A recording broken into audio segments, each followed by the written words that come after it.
Hello, everyone. It is 7:03 p.m. on June 1st. It is June 1st, 2026. Let me introduce myself. My name is Erica. I am Bernando's oldest grandchild and his oldest granddaughter, and I maintain the legacy around here. And this evening, we are going to I'm going to share with you day 2 of Bernando's New York City promotional book tour that happened. Hopefully you can hear me now. I hope that you can hear me. Okay, if anyone is here and you can hear me, please let me know, because the phone is being interesting. Hello. Testing. Okay, I think we're good now. All right. Hi, everyone. It is June 1st, 2026, and today we are taking a trip back in time to 13 years ago, which would have been Saturday, June 1st, 2013. And the occasion was Bernando going to Yankee Stadium. So in this series that I'm doing, which is a walk down memory lane, to talk about this incredible week that Bernando had here in New York City to promote his second book, which was going to be called Beyond 100, How to Live Well into Your Second Century. It was only natural that he would come to New York City to do such a thing. As I mentioned yesterday, New York was, and still is, to a certain extent, the center of media, with Television City and all the newspapers we had going on and all the independent reporting that was going on. So today I'm really going to be telling more of the story as to how we got to Yankee Stadium in the first place, and what my hopes and goals, and desires were for Bernando on this book tour of his when he was just about 7 weeks or so from turning 112 and right at the threshold of having his second book published, which, if you weren't here yesterday for that, was actually going to be a digital book published on an iPad. So that was pretty cutting edge at the time. Okay, so let's get into it, as they say. So first of all, I want to thank the Yes Network and the Yankees by saying that they were extremely gracious and generous hosts to Bernando in his entourage, which consisted of me and which consisted of two other guests, my boyfriend at the time and another friend of ours who was in our circle, who was very helpful in terms of helping to support Bernando, get to New York in the first place during during this trip. So the story that led up to us finding ourselves in section 121B and row 20 was truly incredible, and I really put it in the category of a miracle. So let me show you the ticket. I promised you that I would show you some of the souvenirs and some of the memorabilia for that day, and this was my ticket stub. Of course, I gave Bernando his own ticket stub, but this was my ticket stub.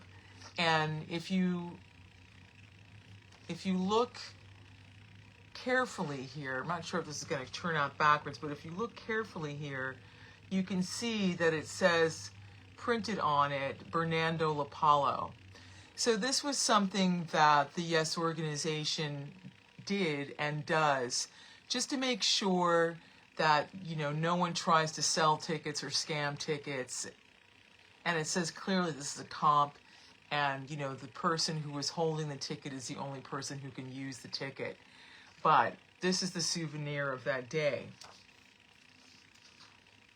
So there were two, and I would say potentially even three key figures that made this happen for us. So the first was a lovely lady whose name is Betsy Aiello Sanders. And I had met Betsy through a mutual friend who happened to be a filmmaker. His name is John Halpern. And the second person that helped make this happen was a friend of Betsy's, and who was also a student of Betsy's, because aside from being an actor or an actress, Betsy also taught yoga classes in corporate settings. And so this is how she met Patricia, and they became friendly. So Patricia is the second person in the story.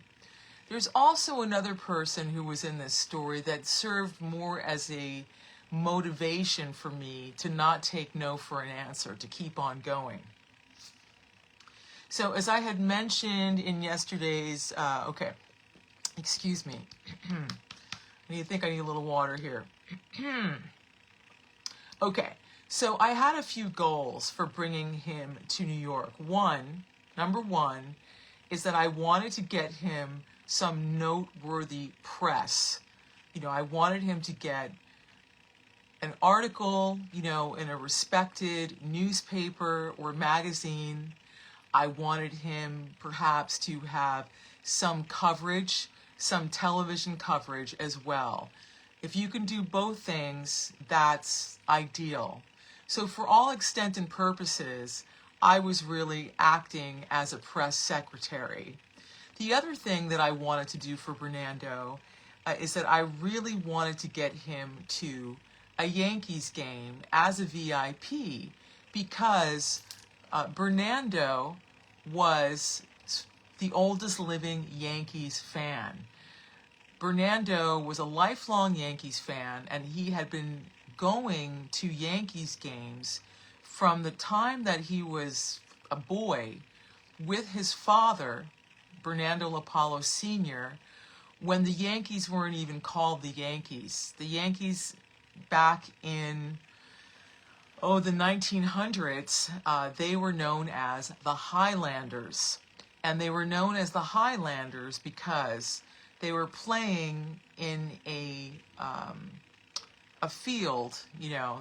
Actually, they played in two different fields. They started off in Hilltop Park, in Hilltop Park, all the way uptown. And then they would play in the polo fields. But at any rate, because of the geographic location of where they were playing, they became known as the Highlanders. So this was before there was a Yankee Stadium. Yankee Stadium would be built because of Babe Ruth, because Babe Ruth would play, with the Yankees, in this area, in this park that was also shared by the football team, the New York Giants, and several other teams. So because Babe Ruth was so popular, that the accommodations that they had for the fans wasn't enough. It was just too crowded, it wasn't enough.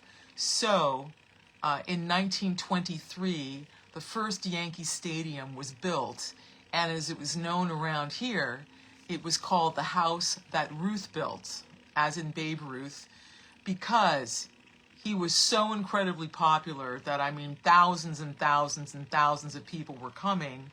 And so the owner of the Yankees at that time, whose name was, I believe his name was Jacob Rupert, he ended up building Yankee Stadium to the tune of $2.4 million in 1923 money, which is the equivalent of $45 million in 2025.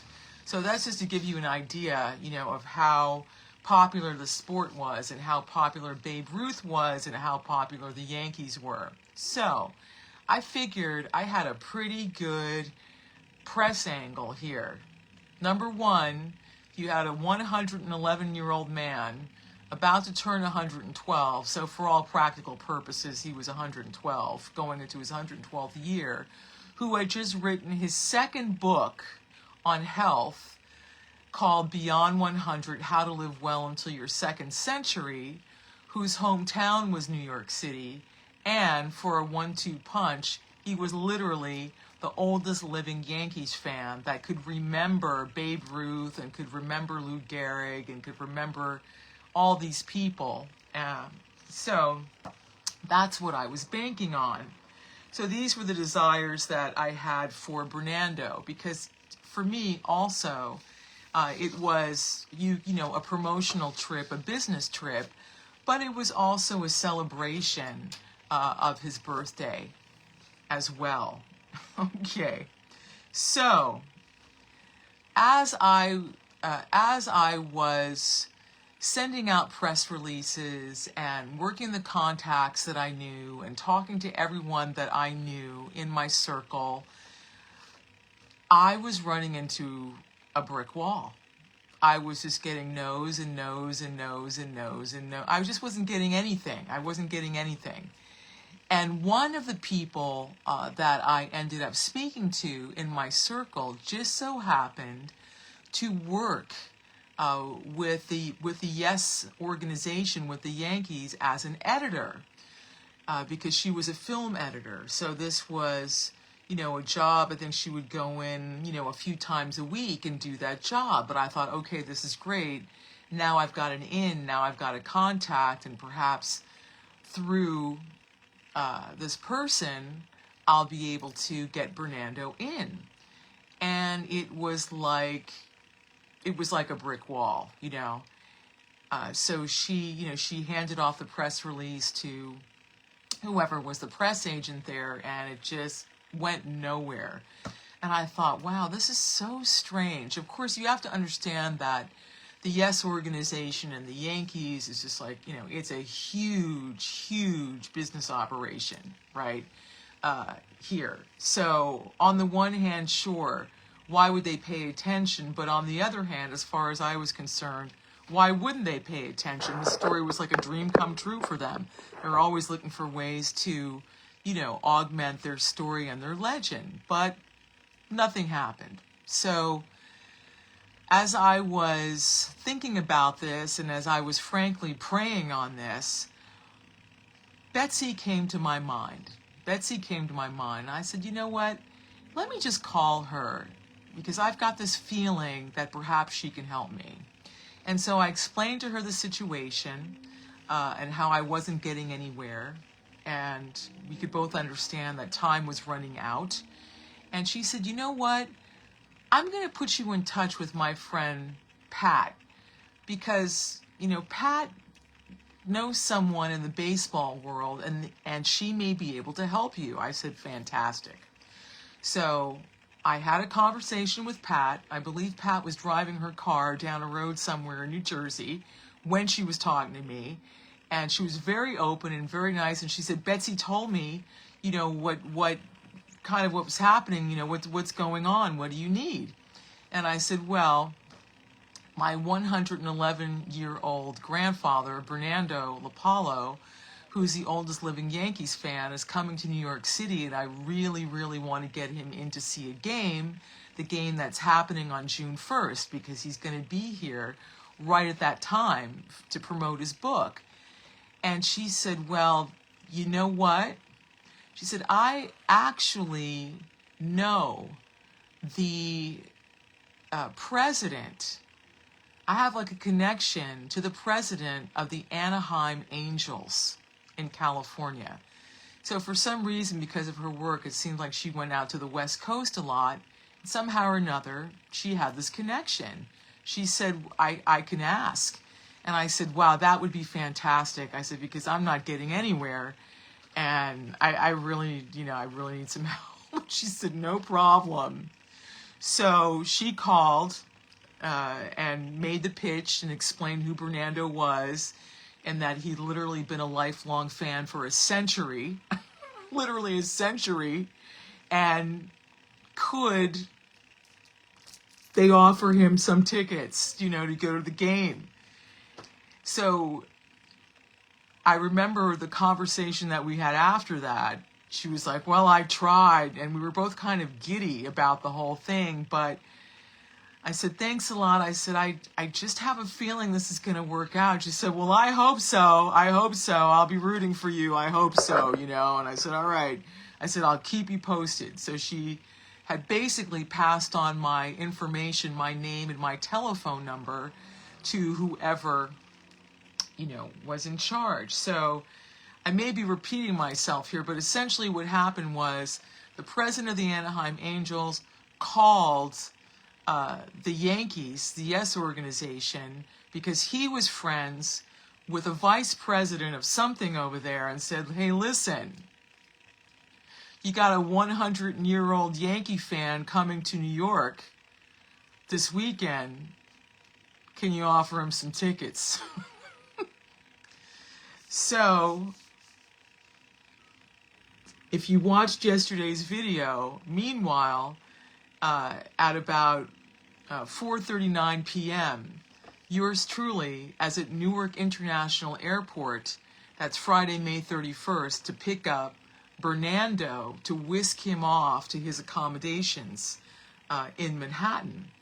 So I get Grandpa, we get in the car, we start driving over to, or we are being driven over, I should say, to Manhattan, and my cell phone rings. My cell phone rings.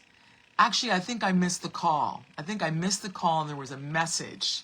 And there was a message from the vice president of, how did they put it? Sort of like baseball relations. Hi, this is so-and-so. I'm looking for Erica, Chamberlain, and, please give me a call. Please give me a call because, I got something for you for the Yankees. And I was like, oh my God.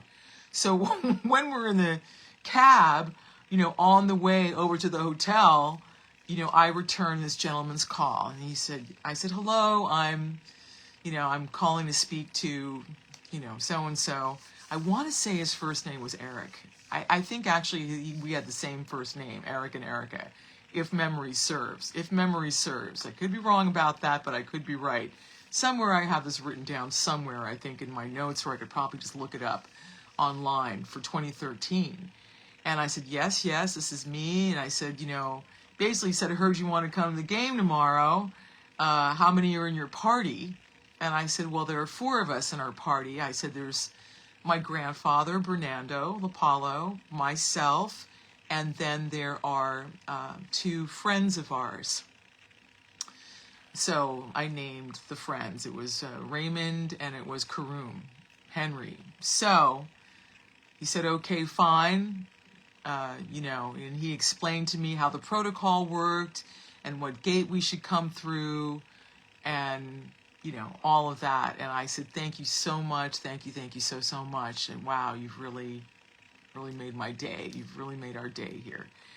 And then he also explained to us that we would have access, I believe he said we would have access to the Legends restaurant, right? So there's a whole, very, very upscale restaurant that is situated in Yankee Stadium, which I believe you have to be a member, right, of this particular, tier at Yankee Stadium to even have access to this place.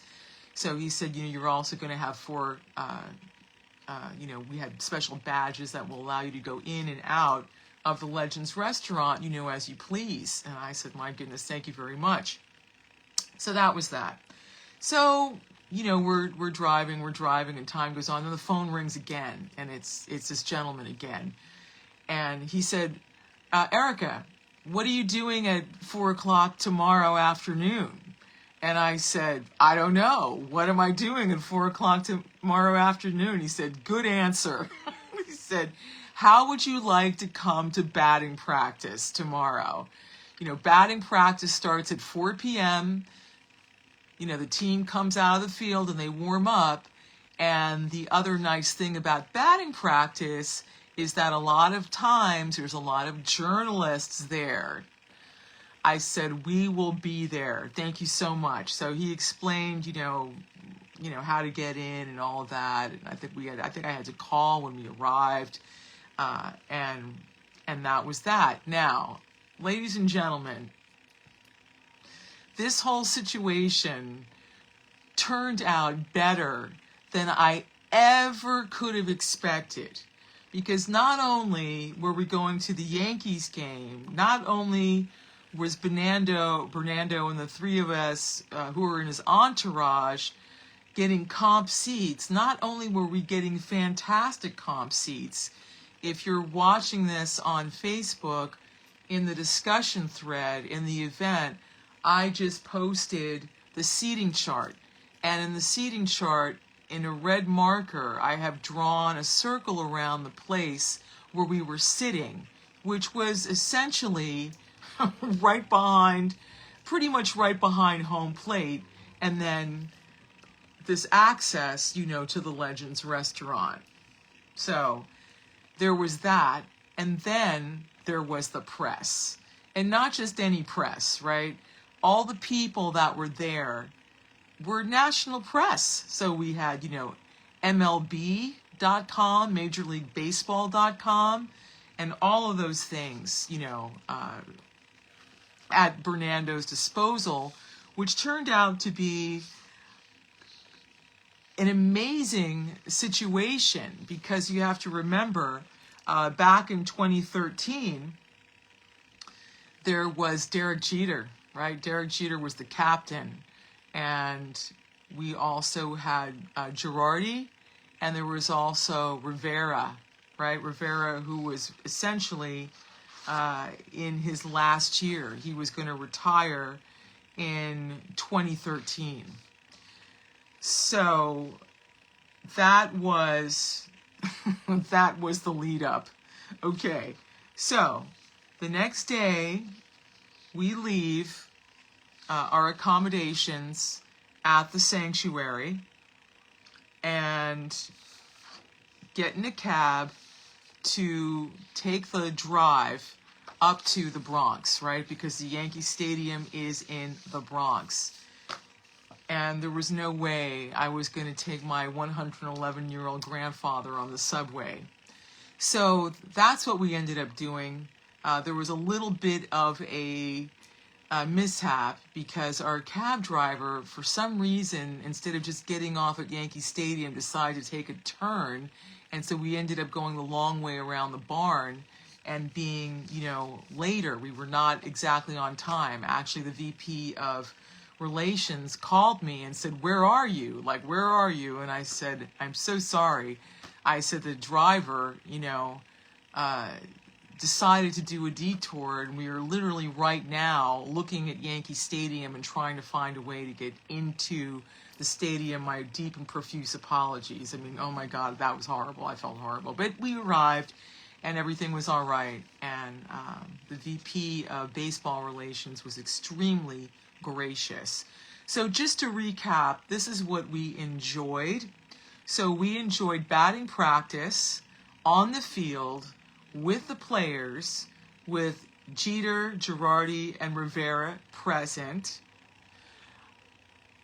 Because Bernando was so charismatic, he just attracted people wherever he went. He was like honey. He was like honey to flies. I'm not saying they were like flies, maybe honey to the bee. I think I'd prefer to say bee in this case. And so, because he was standing there and looking fantastic, and he got into a conversation, he struck up a conversation with one of the journalists on the field, the word quickly spread, to the other journalists. He said, hey, this guy is 111 and he's been a Yankees fan, for 100 years. And he looks so amazing that pretty soon all the journalists' attention shifted from batting practice and Derek Jeter. Now, Derek Jeter is quite the celebrity, right? And all the journalists left. They all went over to talk to Bernando. And so Bernando, standing there looking sharp in his white linen suit, was holding court. And so this went on, for, my goodness, I mean, Grandpa must have been talking for, I feel like he was talking for a solid half an hour. I mean, they were fascinated with him, and asking questions. And he had a copy of his first book, Age Less, Live More, in his arms. And he was just, preaching the gospel of good health, really. And he had such a commanding voice and so much confidence that eventually what ended up happening was Derek ended up leaving where he was practicing and coming over to see, who is this guy who's stealing my thunder? Who is this guy, right? And so it ended up being in the daily newspaper with Derek Jeter shaking Bernardo's hand and the other two members of our entourage, caught in the photo, looking on in amazement and pride, I must say. So the little box here in the corner says, Golden Oldie lights up the stadium. The world's oldest Yankee fan visited the stadium on Saturday to get a closer look at the Basilica in the Bronx. Quote, I never thought I'd live to see the new Yankee Stadium, 111-year-old Bernando LaPallo said. Still lucid, LaPallo enlightened the media with some memories few can match, such as meeting the great Babe Ruth. Of course, it's cut off here at the bottom. I've got the laminated version of this article bigger. Meeting the great Babe Ruth, promises a child. And then it says something about his book, Beyond 100, Living Well into Your Second Century, is scheduled to be released on August 17th, his 112th birthday. Though he was seen chatting with Derek Jeter during batting practice, LaPallo says the Yankees captain isn't his favorite modern bomber. Ooh, I love all of them, he said, but my main man is relief pitcher Mariano Rivera. So, I mean, well, I guess when you're 111 years old and you've been to as many Yankee games as Bernando went to, you don't hold back. He was something else.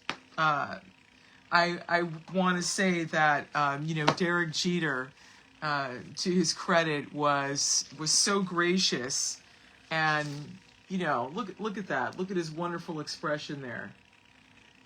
Like I said, that photo actually is posted in the event, so you can take a closer look at a version of that photo. And of course, I want to give credit to the photographer for the Daily News, whose name was Corey Sipkin. Corey Sipkin of the Daily News. Going to give him credit for that. So that was amazing. The other things that we enjoyed at this Yankee Stadium was Monument Park. So Monument Park is a special section of the stadium that is just what it sounds like. There are different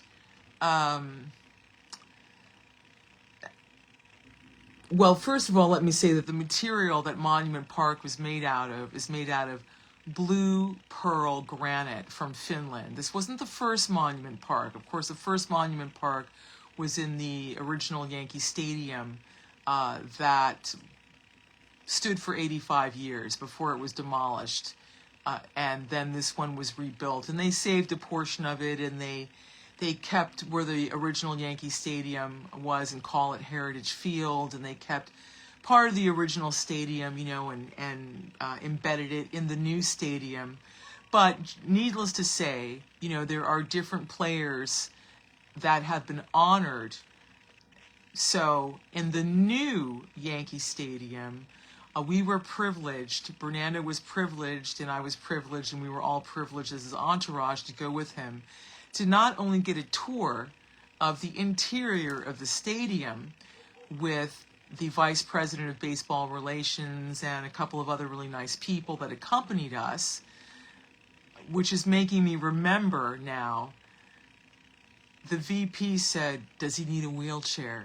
Does he need a wheelchair?" And I said, "No, he doesn't need a wheelchair." So my grandfather walked, you know, the entirety, or I should say at least half of that stadium, because it's huge, to go visit Monument Park. Amazing. He just impressed people so much that day. So once we got into Monument Park for the special viewing, which apparently was supposed to be kind of top secret, Grandpa stood there and looked at essentially what were kind of like almost like headstones for Lou Gehrig. He looked at Lou Gehrig's dedication and said, "He was a nice man." Now, this is because he remembered Lou Gehrig. He remembered watching Lou Gehrig play. So I'm just standing there watching this behind it, and I'm thinking, wow, my grandfather, who's over a century old, is standing here in appreciation of a man who used to play for the Yankees, Lou Gehrig, who, of course, was felled by, a neurological disease for whom Lou Gehrig disease, it was called until the name was changed. I think it's changed to ADLS disease. And he's standing here remembering this man with affection. Then, of course, there is also a monument for Babe Ruth, right? Mickey Mantle, Joe DiMaggio, and George Steinbrenner. George Steinbrenner was the owner of the Yankees for a long time, and of course, when George Steinbrenner was the owner for the Yankees, as my grandfather would say, "Oh, he'd pay you well, but you had to win. You had to win. Like if you didn't win, you were out of the Yankees association." So that was amazing. So that's the other thing that we enjoyed. As I mentioned, the seats were incredible that we were at. Once again, we were in section 121B in row 20. Right, I was in seat 13. My grandfather was sitting next to me, and then the other two friends, either on the other side of me or on this side. I don't recall. I do remember sitting next to my grandfather. So we enjoyed the Legends restaurant on the house. That place was amazing. I'm going to post one photo just to give you an idea of what it was like in there. I mean, talk about every kind of food you can imagine. Every kind of food you can imagine was in there. Now, I'm a vegetarian, and I was spoiled for choice. And not only every kind of food you could imagine, but everything cooked from scratch, and high quality ingredients, and linen tablecloths, and everything was kept clean. Yeah, it was an incredible experience to be in there. Amazing. Everything was complimentary. The only thing that wasn't complimentary was if you wanted alcohol, which was very smart on the Yankees' part, because boy, you give people free alcohol and your place is going to be trashed, right? So alcohol, if you wanted that was on your dime. But if you wanted juice or water or soft drinks, anything else, that was on the house. And of course, being a lover of seafood, they had an incredible lobster bar, if I could call it that. So Bernando helped himself to that. I'll post a photo of Bernando enjoying his lobster, while he's sitting in the Legends suite. and we were free to go in and out as we pleased.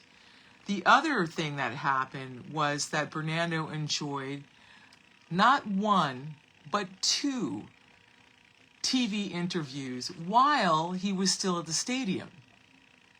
So here I am, leading up to this event, hoping to get one television station like Eyewitness News Channel 7 to do a human interest story on Bernando, and no one's biting because, well, turns out what was in store was 2 television interviews. So one was by a very nice young man, an African-American man, whose name was Gary. I don't remember Gary's last name right now, but he did one interview, which was part of the Yes Network. They had their own in-house TV situation and TV interviewers.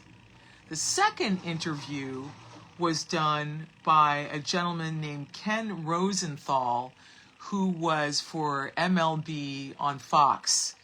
So he interviewed Bernando as well.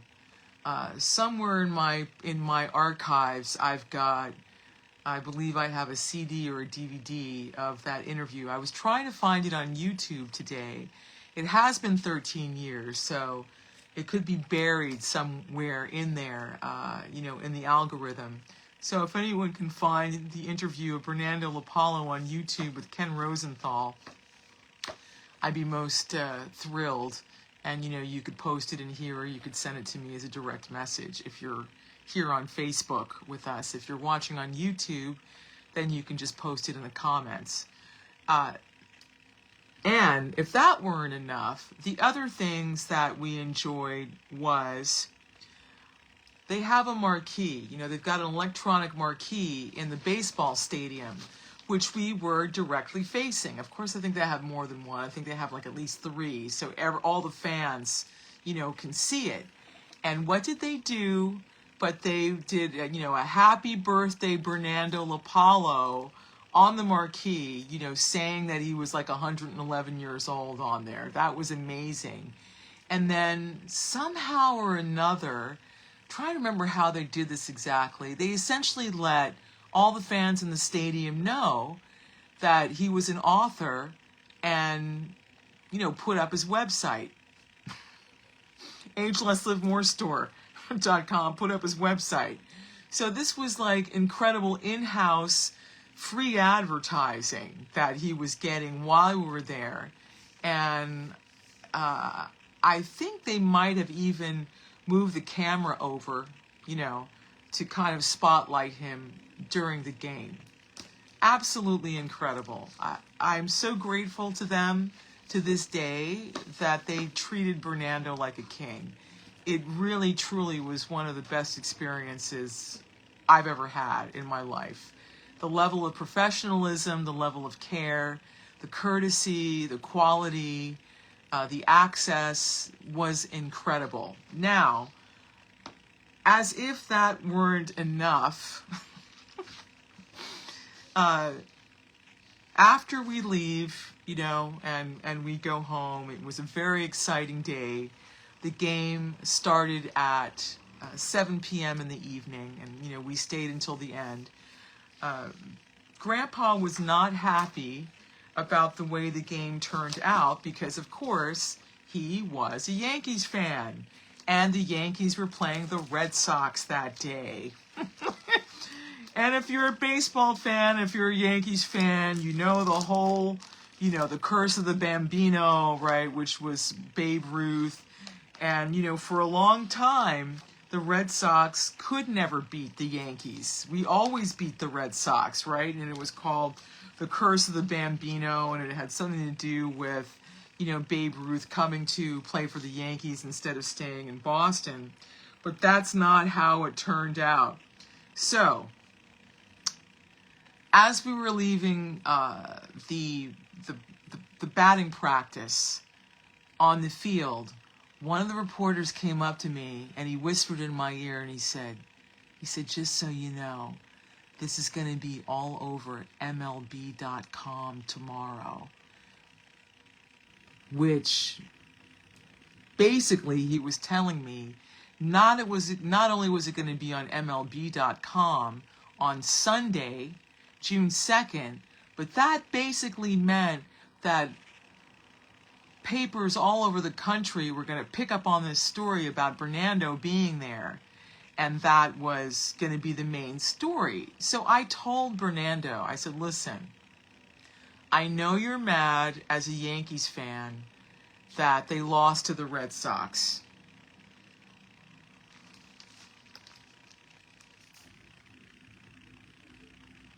There you go. You see, I think it's Girardi slumping over, and then you see Bernando right there in the corner, right? And it says right here, Girardi can't watch an 111-year-old Yankees fan, Bernando Lopalo, inset on hand at the stadium. May have aged another year watching the Yanks lose for the 6th time in the last 7, an 11-1 drubbing by Boston last night. And then they say the story is on pages 52 to 57. It's like, so Grandpa was mad. Grandpa was big mad that his team that he'd been a fan of for 100 years, call him an old man, right? For old man fan, 111 Sea Sox blast Bombers in the Bronx, right? And then there's a whole inset in here, said oldie but goodie. A few fun facts about the 111-year-old Yankee fan, Bernando Lopalo, who was at the stadium for Bombers' 11-1 loss to the Red Sox. And then Bernando gives his opinion, which I will read to you right now. So he says, he thinks the future is bright if the team builds around youngsters Rivera and Petit. 2, after seeing beer prices at the stadium, contends prohibition doesn't seem like such a bad idea. 3, when he arrived for a marathon game in Bronx. Oh, this is like jokes, right? He was only 100, so they're joking now. This is a whole riff. Would be just the 3rd oldest player on the Knicks. The last time he saw that many empty seats behind a home plate, the original stadium hadn't been built yet. Met Babe Ruth as a lad, but it paled in comparison to meeting Reed Brignac. Now, I don't know who Reed Brignac is. If any baseball fans know. Doesn't recall StubHub windows being so far away from original stadium. Well, we didn't have to use StubHub because we had complimentary seats. And then the 8th thing says, excited by rumor that Bo Sox plan to sell lefty John Lester to Bombers to finance revival of No Net. So anyway, yeah, there's just some New York humor there. But basically the entire article that was written by Roger Rubin for the New York Daily News sort of revolved around Bernando. There's even a picture of him here holding his book.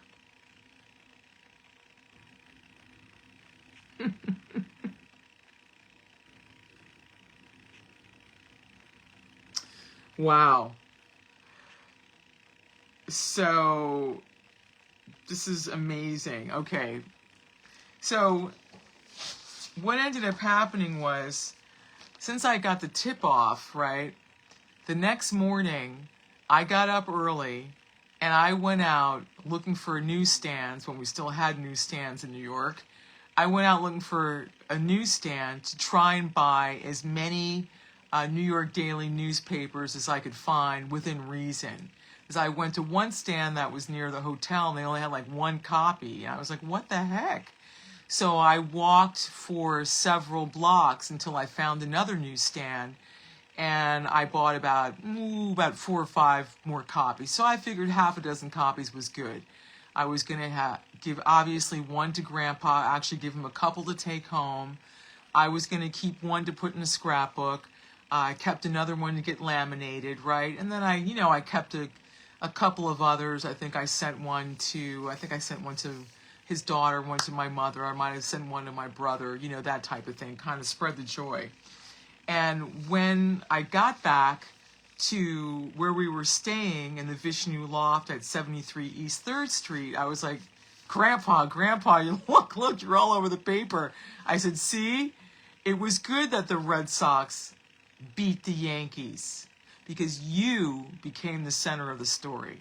You became the story. Now, if the Yankees had won, they would have been talking all about the Yankees and, Jeter and the players, and you would have been left out of the story. So this is actually worked out in your favor because he was part of a 4-page spread. The front cover, the pull-out in the middle, and then the back cover of the paper. Amazing. So because we'd already done a considerable amount of running around, right? You arrived on Friday, Saturday we were at the game. It was a long day. We did a tour. We did all of that. Then we got back pretty late, Sunday was going to be our day of rest, as it were.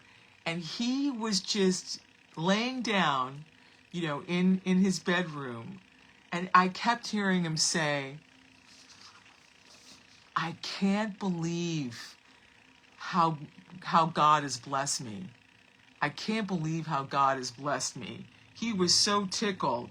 He said, God has been so good to me. God has been so good to me. And he stayed like that for, at least an hour or at least 2 hours, just looking, at himself with a paper and reading this article over and over and over again. He was so tickled by it. It was so amazing. Amazing, amazing, amazing, amazing. So, anything else I want to conclude with? I just want to say, now that it's 7:50 p.m., that this was an absolutely fabulous experience. It was exciting, the way everything unfolded, the way everything was exceeded my hopes and dreams and expectations. This was a fabulous way to now launch several days of Bernando going on his book promotional tour with the radio interview that was lined up for him, for the live event that was lined up for him, that was going to be in Brooklyn, and then also, another interview that was lined up for him in the course of promoting his book and simultaneously celebrating his birthday in New York City. Unbelievable. So I guess the moral of the story is dream big, don't take no for an answer, keep pushing, talk to everyone you know, have faith, and enjoy life. So that's all I've got for you this evening. I just want to say thank you to the people that are here, who I can see, at least on the screen. Juhar Singh, Bati, thank you so much. Cynthia Brown-Williams is here. Thank you so much for watching. I've got Clara Canty watching. And I can tell that there's at least a couple of other people watching, but Facebook is not showing me on this little screen. Thank you so much for the hearts and the love and the support. I really, really appreciate it. I really hope that you enjoyed this. And I am going to be, what else am I going to post? I think I've got maybe one. Oh, that's right. I said I was going to post the image, just a glimpse of what it was like to be in the Legends restaurant. And then, of course, a picture of, Bernando and I sitting at the table while he's enjoying, his lobster. So, Bernando was primarily, fish-based and plant-based. I would say 2/3 of his diet were fruits and vegetables, and of course, he would have his versions of grains, brown rice, quinoa, right? Didn't eat pasta, wasn't into that. Didn't eat bagels, didn't eat that type of thing. And other than that, his greens, his superfood smoothie, he would indulge in eating lobster about once or twice a year. And of course, his mainstay in terms of protein was seafood, fatty fish. Salmon was his first choice. Sardines. He did not eat pork. He did not eat chicken. He did not eat eggs. He did not eat omelets. He just didn't eat that stuff. He didn't eat beef, although he would use beef broth for his barley soup, but he would also say if you don't want to use that and you want to use vegetable broth, go ahead and do that. And that's the story. All right, so I don't think anyone has any questions. If you do have any questions, you can always post this in the comments and I will answer them. My plan is to come back at least one more time this week, because I also want to, enlighten and talk to you about Bernando's lectures, where he went, who he spoke to, who was kind enough to accommodate him here in New York City to talk about his life, and to talk about his book, and to talk about his project and his motivation for doing the book. And then our trip to Harlem, I want to talk to you about that as well.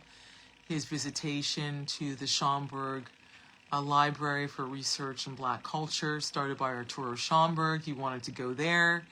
Our little tour around the neighborhood, and then the closing birthday party, and then finally, his departure on June 7th. So if you enjoyed this, give it a thumbs up, share, comment, and I will see you again soon, perhaps tomorrow, for the next edition of this flashback and walk down memory lane of Bernando's New York City book tour in June of 2013, at the age of 111 years old, on the threshold of turning 112. My name is Erica. Peace and blessings.